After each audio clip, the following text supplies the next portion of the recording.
Today, I want to talk about finding asymptotes. So let's get into it.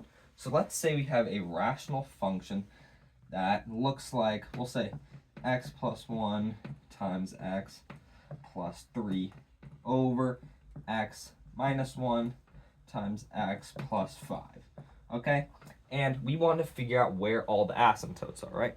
Well, it's easiest to start with the vertical asymptotes, right? So VA's, all right, where can we find those? Well, we can look at the denominator and we can determine which values will make the denominator equal to 0. Well, it's when x equals 1, and it's also when x equals negative 5. So there we have found the vertical asymptotes. Now, what we want to do is we want to determine if there is a horizontal asymptote or an oblique asymptote and what the equation of that is.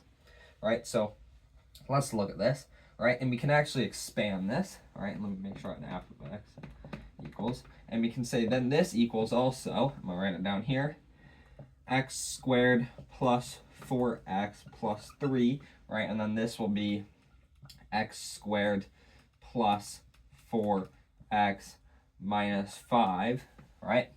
So then, from this, we can take a look at our guidelines up here, right? Up here, I've written some guidelines for finding horizontal asymptotes or an oblique asymptote, right? And mind you, this oblique asymptote part down here, it does come with a caveat, which I'll cover later, so don't just take this, right? But we can take a look and we can say, okay, well, we want to take a look at the powers, right?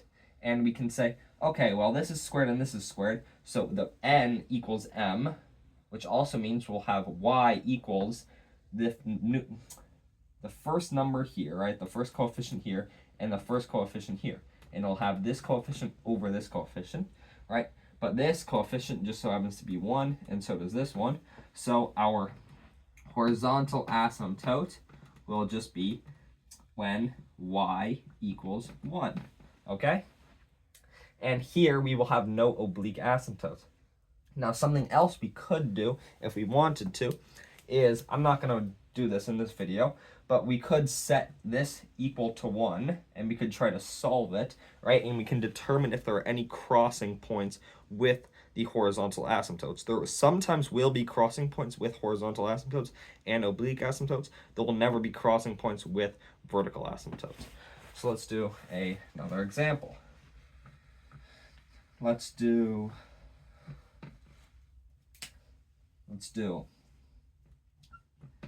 x plus 3x plus 1 over 2x minus 1 times x plus 7. Okay? Well, let's observe this and let's say, okay, what x values make the denominator equal to 0? Well, so we're trying to determine the vertical asymptotes, VA's, all right? And we can look at this and we can say, okay, well, when x equals 1/2, this will equal 0, and when x equals negative 7, that will equal 0. So we get x equals 1/2, and we get x equals negative 7. So those are our vertical asymptotes. Now, we need to determine, will there be a horizontal asymptote or an oblique asymptote, right? And we look at this and we say, okay, well, the degree of this x up here will be less than this, right? I'm not going to expand it this time, but we can just take a look and we can say, okay, well, this will obviously be x squared, right? And this up here will obviously is just x, right, to the first power. So we can say, okay, that means n is less than m. Well, we go over here and we say, okay, that means there is a horizontal asymptote, and the equation is y equals 0. So we get horizontal asymptote y equals 0. And we have completed that. And then once again, what we could do is set this equal to 0, and we could find a crossing point, right, for the horizontal asymptote.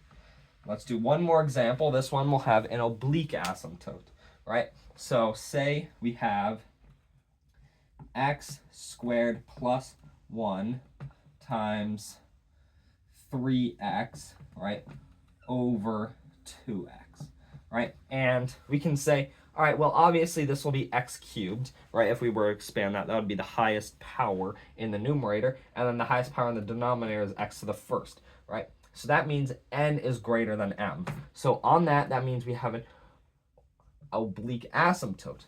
But, just like I said, we have some caveats, and this is what I want to cover right here. Don't just look at this and say, okay, we have an oblique asymptote. We don't have an oblique asymptote, because this is x cubed, and this is x to the first. For an oblique asymptote to exist, that means the power up here is 1 greater than the power down here. In our case, it's 2 greater than the power down there, so we do not have an oblique asymptote, right? Just wanted to throw that in. And now let's do 2x squared plus 3x minus 1 over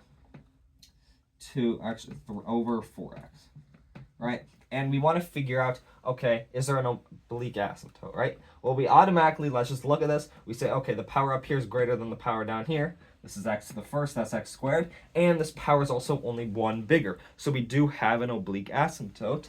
So then, how do we find an oblique asymptote? Well, what we're going to do is we're going to take this and we're going to divide it by this. So we set up the little division thing, right? And we get 2x squared plus 3x minus 1 divided by 4x.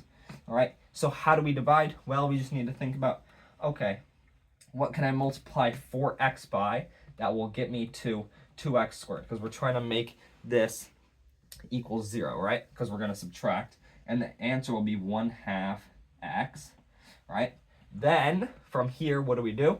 Well, we take it down, and we get 2x squared, and we subtract, and then we bring this down, and we get 0 plus 3x, right? We're just doing long division, right? Then we just need to think, okay, what can we multiply this by to get to that? And that will be 3 over 4, right? So then we get minus 3x, right? Minus, and then we bring this down, and we get minus 1. Now, there's nothing we can multiply this by to get to that, right? In our case. So essentially, this is going to be our remainder here. So what this equals is 1 over 2x plus 3 over 4, and then minus 1 over 4x, right? So from here, what we're going to do is we're going to leave out the remainder, right? So we're going to leave out this part, and we're just going to take this part, and our oblique asymptote will be y equals 1/2 x plus 3 over 4. And that's the equation for our oblique asymptote. Thank you for watching. Let me know if I say anything wrong or if you have anything additional to add. Have a great day.